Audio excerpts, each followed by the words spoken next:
Now you're probably wondering, oh gee, here's a prop I hadn't anticipated. You're probably wondering what these cinder blocks and this pretend sword and this putty knife, which was the closest my community service fellow could find to a trowel. Now a trowel is a little different than this, but we're going to pretend this is a trowel today, okay? And a trowel is what you spread the mortar with when you're building with bricks and stone. Now, the story of Nehemiah really starts with the Jewish people, the Hebrew people.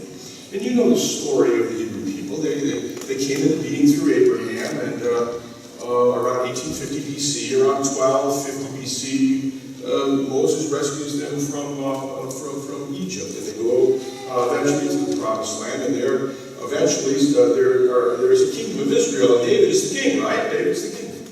And then there were some bad kings, and the people sort of fell away from the worship of God, and a couple bad things happened. In 722 BC, the Assyrians came down and destroyed the northern kingdom, and the lost 10 tribes of Israel was one of the mysteries of history. What happened to them, you don't know. In 587, the Babylonians came down and surrounded Jerusalem and eventually captured it and carried off the brightest and the best people to Babylon. And those are the stories of Daniel, right? And then we also have stories about things that happened in Babylon, like Queen Esther, we talked about last week. But there was something else that happened, rather to say, not in Babylon, but in Susa. For you see, the Babylonians, they weren't the best people. And, well, there was this Persian king, and his name was Cyrus the Great. And Cyrus came through, and Cyrus conquered the territories and told the Jews they could go back home. They didn't have to stay there anymore. So the Jews were 60 years in captivity, but most of the Jews stayed in Babylon and in Susa and the different cities up north. I mean, it was civilized up there. There was money to be made. The Jews had grown rich. They didn't leave. They mostly stayed. Only a remnant went to Israel, back to Israel. And then they were poor mainly, and the walls of the city were down, and the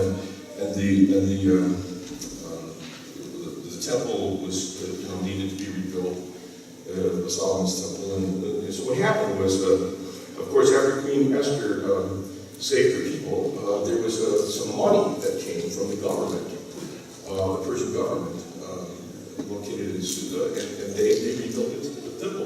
But in the meantime, other people had moved into the area. They didn't want the Jews to rebuild the walls and become strong again. Even though some of them could come home, not all of them came. And what happened was, word got back to Susa, to a Jew who was a very educated man, a wealthy man, a man who served the king, the grandson of Cyrus the Great. His name was Xerxes. And Xerxes, he was called a cupbearer, but don't be fooled, he wasn't a servant, he was a high official. And he went to the king being sad, and he said, well, what's wrong? What's wrong? He said, well, the walls to my city and my homeland, they're down, and the people that are there, they're unprotected, and I would like to ask you to leave so that I can go and lead the people and rebuild the walls. And the king gave him permission and money and resources and soldiers and the authority to do what he wanted to do. Only when Nehemiah got there, he found Jews that weren't so eager to rebuild the walls. They had already had other jobs, and they already had other things going on. And they kind of got used to the status quo. There was an Arab who was ruling the area south of Jerusalem, and there was a Hammonite who was ruling the area west of Jerusalem, and there was another fellow who was even Jewish ruling to the north, and Jerusalem was just mainly Jerusalem, and all the little villages around it, but that was it. And these people, these rulers, these little enclaves, they didn't want to rebuild the walls. They were afraid the Jews would become strong and then overtake them and want all their land back. So they tried to complain to the king, but then they found out that the king had given Nehemiah permission and money to do this. So what they did was they harassed him. They taunted him. They sent people to knock down things after they'd been built. They attacked people. And so Nehemiah rallied the people who he had convinced to help him. And he said, I heard a rumor that they're going to come. They're going to come tonight. They're not really going to knock down the walls. They're not going to knock down the walls. They're going to kill us all. And while these three warlords around them gathered for battle, Nehemiah prepared the people, and they were armed and they were waiting for them.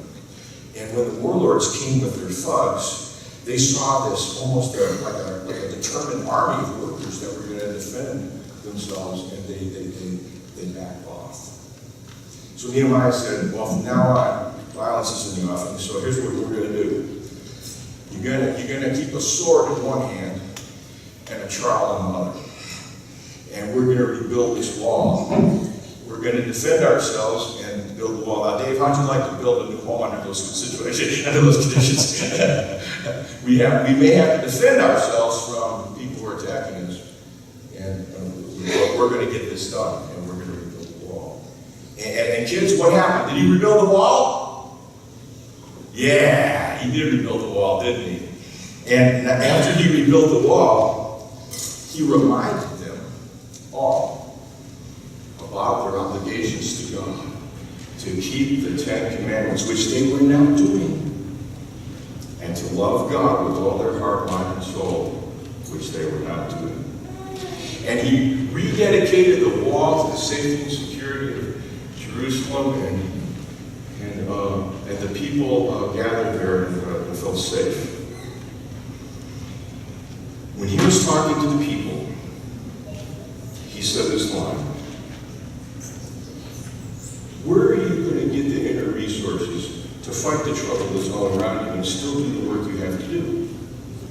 And he gave them this line: the joy of the Lord is your strength. The joy of the Lord is your strength. Now let's all say that together, except change the word your to mine. Ready? The joy of the Lord is my strength. One more time. The joy of the Lord is my strength. Oh, that's a wonderful verse to carry around with you. Because what is the joy of the Lord, after all, except the presence of God in your life? I mean, we've all felt it from time to time. We've all experienced it. This grace that surrounds us, the blessings, the story of Jesus, and the faith that we can have as we surrender our hearts. I was trying to explain to Susan the other night. Susan was raised at Episcopalian, and they're wonderful people, Episcopalians. And she was asking me about this business. We're Baptists say you invite, accept the Lord in your heart. Yeah, she was wondering about that terminology. So, because she said, I always felt like I had faith when I was really little. There wasn't a moment when I said, come into my heart, I was already there. And so I said, well, it's like this, you see.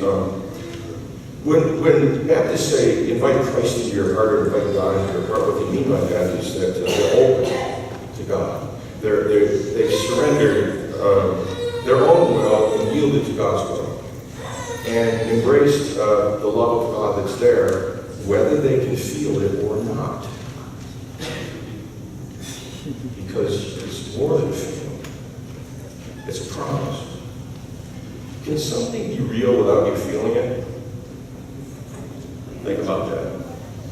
Can something be real without you feeling it? Of course it is. In the same way, God is real to us. Sometimes we feel it, sometimes we don't feel it. But that doesn't change the reality of it, that His promises are good. And we can embrace them, we can keep them, we can hold on to them. So the joy of the Lord is this sense of joy and wonder and happiness, being part of God's creation, knowing that God's grace is all around me, that God blesses me. But there's more to it than that. The joy of the Lord is my strength.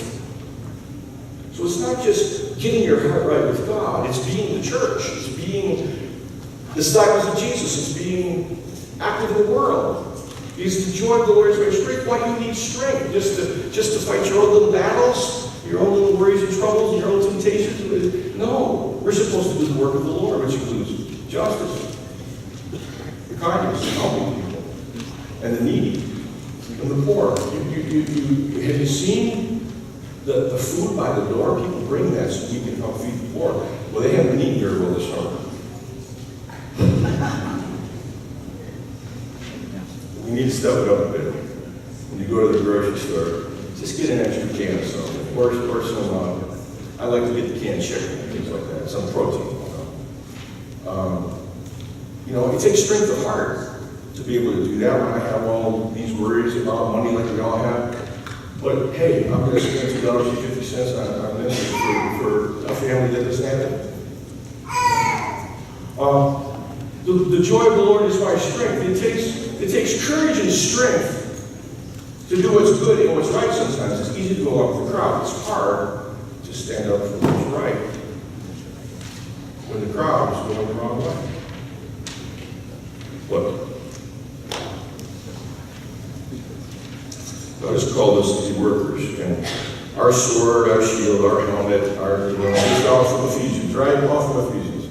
Yeah, these are things that we put on when we take Christ into our hearts, we put these on spiritually, so that we can be strong in the world, because the world is a tough place, but we can also be God's people in the world, doing the things that we should be doing. We're going to be talking a lot in the fall about this conspiracy of kindness, of sharing God's love with people for no other reason but just to share it. And it's going to be a lot of fun, actually. And we're going to maybe learn some new ways of doing things. There's going to be a little party up at Golden Lights, and some of us are going to go up there on Saturday, and we're going to take the morning and wash people's windows. And when they try to give us a donation, we're going to say that. And when they say, why are we doing this? We're going to say, Sandy, we're going to say? Show you God's love in a practical way. To show you God's love in a practical way. Because sometimes people think, oh, we want money. But that's not what we want. We want to serve our community. We want to serve the poor. And we're going to be kind of going into some interesting ways that are fun, like our reverse offering was last earlier in the year. So I want you to pray about these things, because we have to stand strong, and we have to keep working at the same time. Let us pray. Gracious God, we thank you for the joy of the Lord, for it truly is our strength. Without you in our hearts and without your presence with us, we can do nothing. We need you. We need a fresh moving of your Spirit among us. We ask you to pray with us, and to be with our prayers, and to be with us as we conjure up ways that we might serve you and might serve our community and become more visible in our community. We thank you for the blessings that we've had with the new sign and the sound system and so forth. And what we really need, Lord, is your Spirit that's used in our hearts. So we open ourselves to you, we invite you to come in, and we surrender ourselves to your will.